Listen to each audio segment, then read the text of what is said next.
மானாமதுரை ஆகாஷ் உயிரிழப்புக்கு நீதி கோரி போராட்டம் தொடரும் நிலையில போலீசார் மீது நடவடிக்கை எடுத்தால் மட்டுமே போராட்டம் கைவிடப்படும் என்று திட்டவட்டமாக கூறியுள்ளனர். போராட்டத்தை கைவிடுமாறு நீதிமன்றம் விடுத்த அறிவுறுத்தலையும் ஏற்க மறுத்துள்ளனர். இதனால் மானாமதுரை 4 வழிச்சாலை முடங்கியுள்ளது. சிவகங்கை மாவட்டம் மானாமதுரையில் போலீஸ் விசாரணைக்காக அழைத்துச் செல்லப்பட்ட ஆகாஷ் என்பவர் மருத்துவமனையில் உயிரிழந்த நிலையில் நீதி கோரி 2வது நாளாக போராட்டம் நடைபெற்றது. மானாமதுரையில் 2 பேர் கத்தியால் வெட்டப்பட்டது தொடர்பான வழக்கில் ஆகாஷ் என்கிற 26 வயது இளைஞரை போலீசார் விசாரணைக்காக அழைத்துச் சென்ற நிலையில் அவர் மருத்துவமனையில் உயிரிழந்தார். இந்நிலையில் ஆகாஷ் உயிரிழப்பிற்கு நீதி கோரி மானாமதுரையில் அவரது உறவினர்கள் மற்றும் பல்வேறு அமைப்பினர் 2வது நாளாக போராட்டத்தில் ஈடுபட்டனர். போலீசாரை கைது செய்ய வேண்டும், ஆகாஷ் குடும்பத்திற்கு 50 லட்சம் ரூபாய் நிவாரணம் வழங்க வேண்டும் என்பன உள்ளிட்ட முழக்கங்களை அவர்கள் எழுப்பினர்.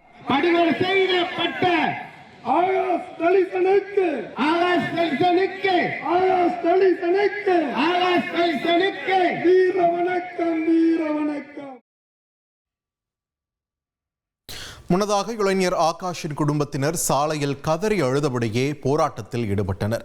போராட்ட களத்திற்கு வந்த அவர்களுக்கு உறவினர்கள் ஆறுதல் கூறிய நிலையில் உயிரிழந்த ஆகாஷின் தாய் மற்றும் சகோதரி கதறி அழுதனர். இந்த காட்சி உறவினர்கள் மற்றும் பொதுமக்களை சோகத்தில் ஆழ்த்தியது.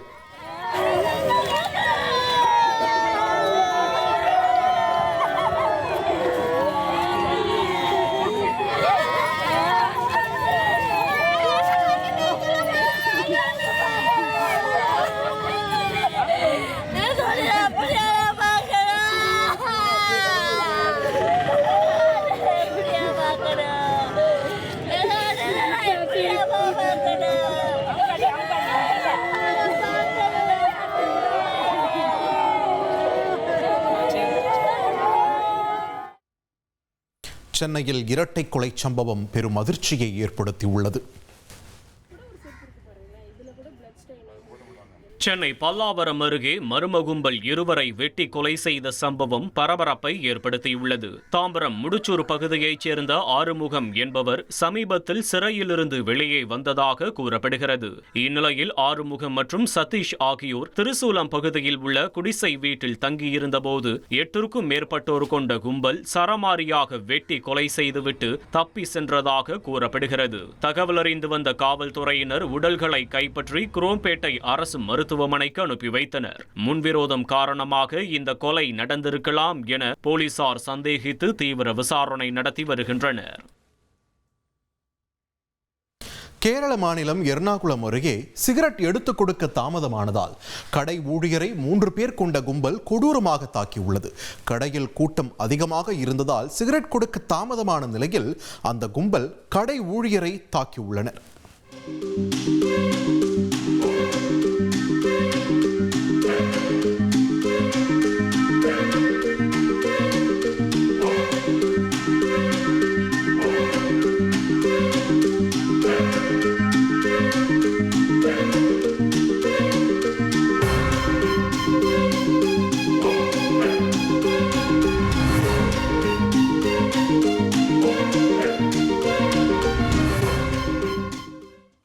கர்நாடக ரியல் எஸ்டேட் அதிபர் தமிழ்நாட்டிற்கு கடத்தி வந்து கொடூரமாக கொலை செய்யப்பட்டிருப்பதாக பகீர் தகவல் வெளியாகியுள்ளது.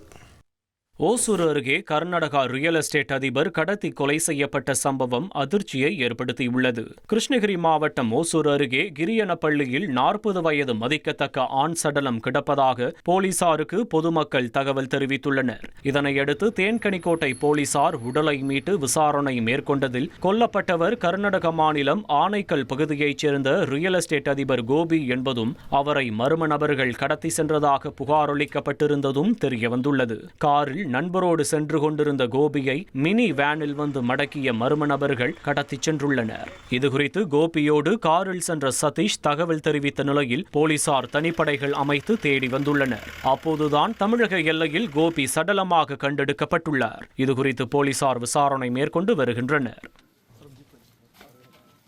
கோவை மாவட்டம் பெரியநாயக்கன்பாளையம் அருகே டாஸ்மாக் மதுபான பாருக்குள் காட்டு யானை புகுந்ததால் பரபரப்பு ஏற்பட்டது.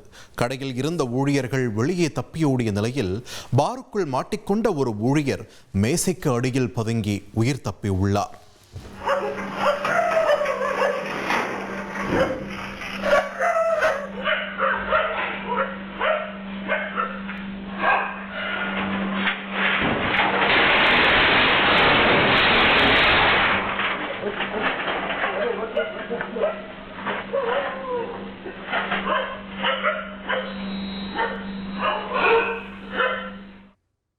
காசு கொடுத்து வாங்கின கேக் தரமற்றதா இருந்ததா சொல்லி பேக்கரியில் புகுந்து சரமாரியா தாக்கப்பட்ட சம்பவம் பரபரப்பை ஏற்படுத்தியிருக்கு. புதுச்சேரியில் தரமற்ற கேக் வழங்கியதாக கூறி பேக்கரிக்குள் புகுந்து ஊழியர்களை தாக்கிய சம்பவம் பரபரப்பை ஏற்படுத்தியுள்ளது. புதுச்சேரியைச் சேர்ந்த வடிவேல் என்பவரது 65வது பிறந்த நாளை ஒட்டி அவரது மகன் வழுதாவூர் சாலையில் உள்ள பேக்கரியில் கேக் வாங்கியுள்ளார். பிறந்த நாள் கொண்டாட்டத்தில் வெட்டிய கேக்கை சாப்பிட்ட வடிவேலுக்கு உடல்நல குறைவு ஏற்பட்டதாக தெரிகிறது. இதனால் ஆத்திரமடைந்த வடிவேல் அவரது மகன் மற்றும் உறவினர்கள் கேக் வாங்கிய பேக்கரிக்கு சென்று வாக்குவாதம் செய்துள்ளனர். தொடர்ந்து அவர்கள் பேக்கரி ஊழியர்களை மாறி மாறி தாக்கியதால் பரபரப்பு ஏற்பட்டது. இந்த சம்பவம் குறித்து தன்வந்திரி நகர் போலீசார் விசாரணை மேற்கொண்டு வருகின்றனர்.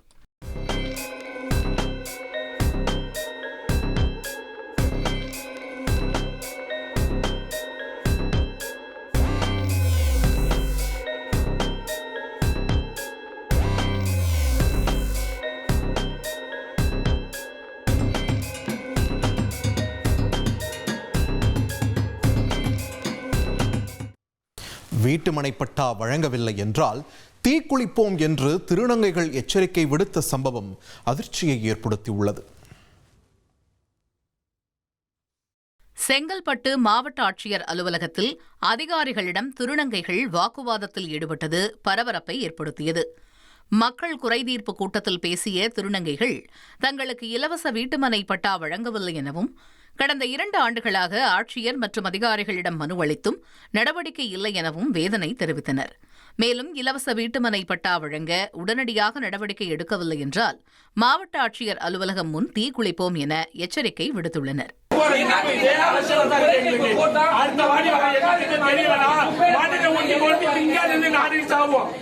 இதான் உண்மை நடக்கும்.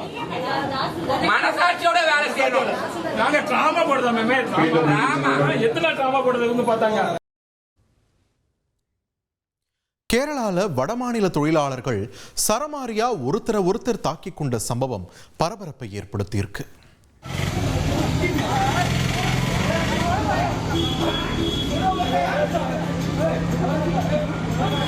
கேரள மாநிலம் இடுக்கி மாவட்டம் கட்டப்பனையில் வடமாநில தொழிலாளர்கள் இடையே ஏற்பட்ட மோதல் வீடியோ சமூக வலைதளங்களில் பரவி வருகிறது.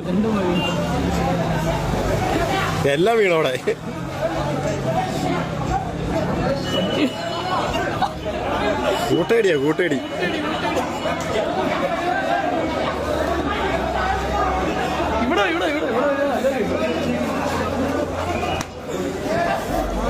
தேயிலை மற்றும் ஏலக்காய் தோட்டங்களில் பணிபுரியும் தொழிலாளர்கள் வார இறுதி விடுமுறையில் அத்தியாவசிய பொருட்கள் வாங்க நகரத்திற்கு செல்லும் நிலையில் சிலர் மதுபோதையில் குழுக்களாக பிரிந்து மோதிக்கொண்டதாக கூறப்படுகிறது. இந்த மோதல்கள் ஒவ்வொரு ஞாயிற்றுக்கிழமையும் நடைபெறுவது வழக்கமாகி வருவதாக உள்ளூர் மக்கள் குற்றம் சாட்டுகின்றனர். சம்பவம் தொடர்பாக காவல்துறை நடவடிக்கை மேற்கொண்டு வருகிறது.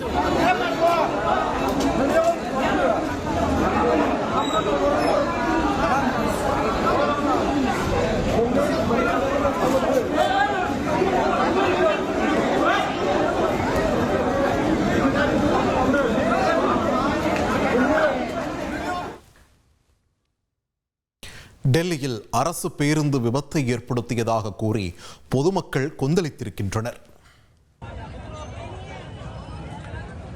டெல்லியில் விபத்து ஏற்படுத்திய அரசு பேருந்தை ஆத்திரத்தில் பொதுமக்கள் தீ வைத்ததால் பரபரப்பு ஏற்பட்டது.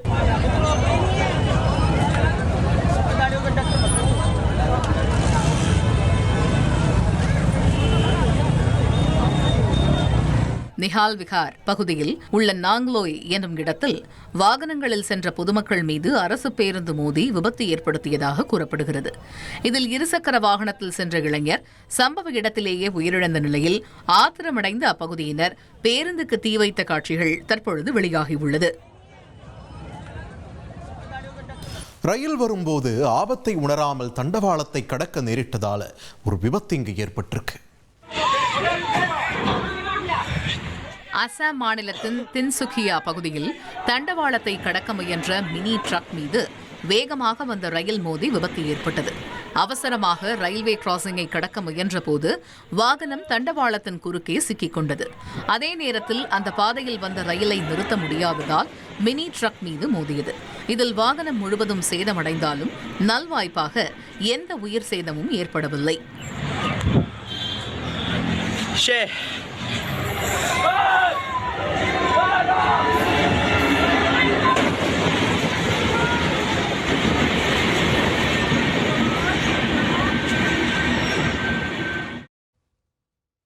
பைக்ல போகும்போது கால்வாயில ஒரு குடும்பமே தவறி விழுந்த சம்பவம் பரபரப்பை ஏற்படுத்தியிருக்கு.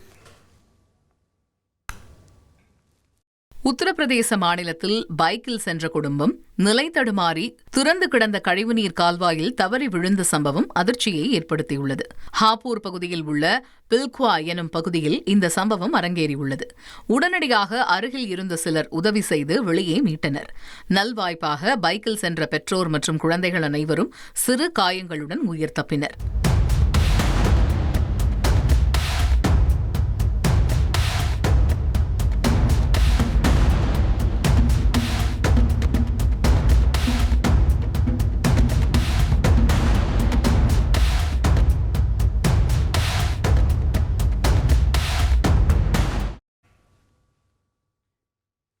பஹ்ரைன் மீது ஈரான் தொடர்ந்து நடத்திய தாக்குதலால் பெரும் பதற்றமான சூழல் அங்கு நிலவி வருகிறது.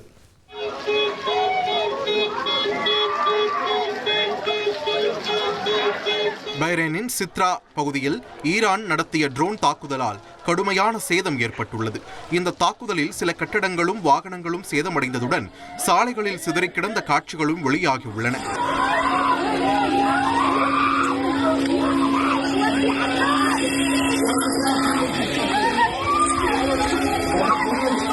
இதனால் பாப்கோ எண்ணெய் சுத்திகரிப்பு நிலையத்தில் இருந்து கரும்புகை எழுந்ததாகவும் கூறப்படுகிறது.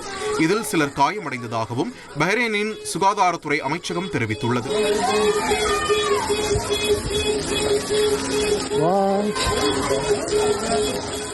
உலக புகழ்பெற்ற பாடகியோட வீட்டை நோக்கி நடத்தப்பட்ட துப்பாக்கிச்சூடு சம்பவம் பெரும் அதிர்வலைகளை ஏற்படுத்தியிருக்கு. அமெரிக்காவில் பாடகி ரிஹானாவின் வீட்டை நோக்கி துப்பாக்கிச்சூடு நடத்தப்பட்ட சம்பவம் பரபரப்பை ஏற்படுத்தியுள்ளது. உலகம் முழுவதும் கோடிக்கணக்கான ரசிகர்களை கொண்டவர் பிரபல ஆங்கில பாப் பாடகி ரிஹானா. பெவர்லி ஹில்ஸ் பகுதியில் உள்ள ரிஹானாவின் வீட்டை நோக்கி பல முறை துப்பாக்கிச்சூடு நடத்தியதாக கூறி பெண் ஒருவர் கைது செய்யப்பட்டுள்ளார். இந்த சம்பவம் நடந்தபோது ரிஹானா வீட்டில் இருந்ததாக கூறப்பட்டாலும் யாருக்கும் காயம் ஏற்படவில்லை என்று தகவல்கள் தெரிவிக்கின்றன. கோவை பேருந்து நிலையத்தில் முகம் சுழிக்கும் செயலில் ஈடுபட்டதா யூடியூபரை பலரும் கடுமையா விமர்சிச்சுட்டு இருக்காங்க. சேலை அணிந்து சினிமா பாடலுக்கு நடனமாடி வீடியோ எடுத்த யூடியூபர் ஒருவரின் செயல் சர்ச்சையை ஏற்படுத்தியுள்ளது. கேரளாவைச் சேர்ந்த ஜித்து சாஜி என்ற இளைஞர் இந்த வீடியோவை சமூக வலைதளங்களில் வெளியிட்ட நிலையில் பொதுமக்களுக்கு இடையூறு ஏற்பட்டதாக பல தரப்பில் இருந்தும் கண்டனங்கள் எழுந்தன. காட்டூர் போலீசார் அவருக்கு சம்மன் அனுப்பி விசாரணை நடத்தினர். விசாரணையின் போது அந்த வீடியோவை நீக்குவதாகவும் இனிமேல் பொதுமக்களுக்கு இடையூறு இல்லாமல் நடந்து கொள்வதாகவும் எழுதி வாங்கியுள்ளதாக போலீசார் தெரிவித்தனர். கேரளாவில் ரயிலில் நடனமாடி வீடியோ வெளியிட்ட சம்பவத்திலும் இவரிடம் முன்பு விசாரணை நடந்தது குறிப்பிடத்தக்கது. நாங்குநேரி இரட்டை படுகொலை சம்பவத்தை கண்டித்து 8 நாட்களாக நடைபெற்று வந்த போராட்டம் முடிவுக்கு வந்திருக்கிறது. நெல்லை மாவட்டம் நாங்குநேரி அருகே இரட்டை படுகொலை சம்பவத்தில் உயிரிழந்த ஜான் மார்க்கின் உடல் 8 நாட்களுக்கு பிறகு உறவினர்களிடம் ஒப்படைக்கப்பட்டது. நாங்குநேரி அருகே பெரும்பத்து இந்திரா காலனியில் கடந்த 2ஆம் தேதி டீக்கடையில் நின்று கொண்டிருந்தவர்களை பைக்கில் வந்த கும்பல் ஒன்று அரிவாளால் சரமாரியாக வெட்டியது. இதில் மாற்றுத்திறனாளி ஜான் மார்க், ஒரிசா மாநிலத்தைச் சேர்ந்த செங்கல் சூளை தொழிலாளி திரிநாத் கட்டா ஆகிய இருவரும் சம்பவ இடத்திலேயே பரிதாபமாக உயிரிழந்தனர். மேலும் நெல்சன், கணேசன் உட்பட 6 பேர் படுகாயம் அடைந்தனர். திரிநாத் கட்டாவின் உடல் அடக்கம் செய்யப்பட்ட நிலையில் ஜான் மார்க் மரணத்திற்கு நீதி கோரி உடலை வாங்காமல் உறவினர்கள் போராட்டத்தில் ஈடுபட்டு வந்தனர். இந்த நிலையில் 8 நாட்களுக்கு பிறகு ஜான் மார்க்கின் உடல் உறவினர்களிடம் ஒப்படைக்கப்பட்டது. பொதுமக்கள் மற்றும் உறவினர்கள் இறுதி அஞ்சலி செலுத்திய பின்பு அவரது உடல் அடக்கம் செய்யப்பட்டது. இதனை ஒட்டி அப்பகுதியில் பலத்த போலீஸ் பாதுகாப்பு போடப்பட்டிருந்தது. இந்தோனேஷியாவில் குப்பை மேடு சரிஞ்சதால கோர விபத்து ஒன்று நிகழ்ந்திருக்கு. இந்தோனேஷியாவின் தலைநகர் ஜகார்த்தா அருகே உள்ள பெகாசி பகுதியில் அமைந்துள்ள பான்டார் கெபாங் குப்பை மேடு சரிந்ததில் 5 பேர் உயிரிழந்துள்ளனர். மேலும் 4 பேர் காணாமல் போன நிலையில் அவர்களை மீட்புக் குழுவினர் தீவிரமாக தேடி வருகின்றனர். கனமழை காரணமாக குப்பை குவியல் சரிந்திருக்கலாம் என்று கூறப்படுகிறது. காணாமல் போனவர்கள் பெரும்பாலும் லாரி டிரைவர்கள் மற்றும் குப்பை சேகரிப்பாளர்கள் என்று கூறப்படுகிறது. ஈரான் தாக்குதலால இஸ்ரேலில் உயிரிழப்பு நேர்ந்ததோடு பதற்றமான சூழல் நிலவிக்கிட்டு இருக்கு. இஸ்ரேலின் மத்திய பகுதியில் ஈரான் நடத்திய ஏவுகணை தாக்குதலில் ஒருவர் உயிரிழந்தார். மேலும் 2 படுகாயமடைந்துள்ளதாக அதிகாரிகள் தெரிவித்தனர். தாக்குதல் நடைபெற்ற இடத்தில் பாதுகாப்பு மற்றும் மீட்புக் குழுக்கள் திரண்ட நிலையில் உயிரிழந்தவரின் உடலை இஸ்ரேல் ராணுவத்தினரும் அவசர உதவி பணியாளர்களும் மீட்டுச் சென்றனர். ஈரானில் இருந்து ஏவப்பட்ட இந்த ஏவுகணையில் கொத்து குண்டுகள் பொருத்தப்பட்டிருந்ததாகவும் இதனால் 6 இடங்களில் பாதிப்பு ஏற்பட்டதாகவும் தெரிவிக்கப்பட்டுள்ளது. விழுப்புரம் தங்கம் கொள்ளை வழக்கில் கைது நடவடிக்கை தொடருது. விழுப்புரத்தில் 6 கோடி ரூபாய் மதிப்புள்ள 4 கிலோ தங்க நகை கொள்ளையடிக்கப்பட்ட சம்பவத்தில் மேலும் 2 பேர் கைது செய்யப்பட்டுள்ளனர். விழுப்புரம் கோட்டை விநாயகர் கோவில் அருகே கடந்த 3ஆம் தேதி நகை தொழில் செய்யும் ராஜமாணிக்கம் என்பவரிடம் 4 கிலோ தங்க நகைகள் கொள்ளையடிக்கப்பட்ட சம்பவம் பரபரப்பை ஏற்படுத்தியது. இதுகுறித்து தனிப்படை அமைத்து விசாரித்து வந்த போலீசார் ஏற்கனவே புதுச்சேரியைச் சேர்ந்த 6 பேரை கைது செய்து சுமார் 3.30 கிலோ நகையை பறிமுதல் செய்தனர். இந்நிலையில் இந்த வழக்கில் முக்கிய நபர்களான தனுஷ், புவனேஸ்வரன் ஆகியோரை போலீசார் கைது செய்துள்ளனர். இதில் தனுஷ் என்பவர் சில ஆண்டுகளுக்கு முன் நகை பட்டறையில் வேலை செய்ததும் அப்போது ராஜமாணிக்கத்தின் தங்க நகை வேலை பற்றி தெரிந்து வைத்துக் கொண்டு தற்போது இந்த கொள்ளை சம்பவத்திற்கு மூளையாக செயல்பட்டதும் தெரிய வந்துள்ளது.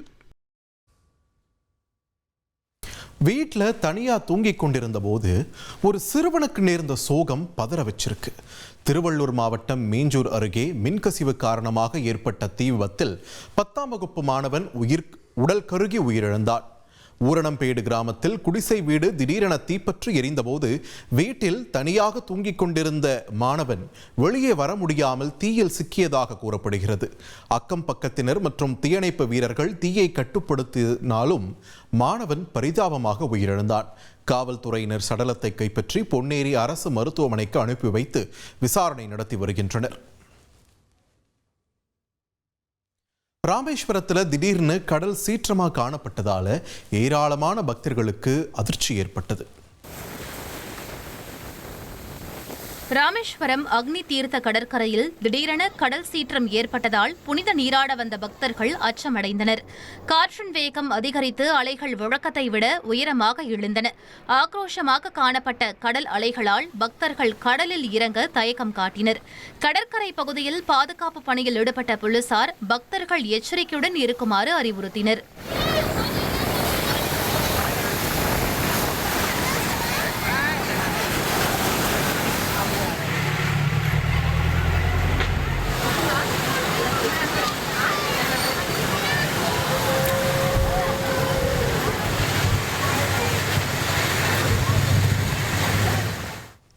புகழ்பெற்ற வெள்ளியங்கிரி மலையில இந்த வருஷத்துல மட்டும் 3 பக்தர்கள் உயிரிழந்த சம்பவம் பெரும் அதிர்ச்சியை ஏற்படுத்தியிருக்கு.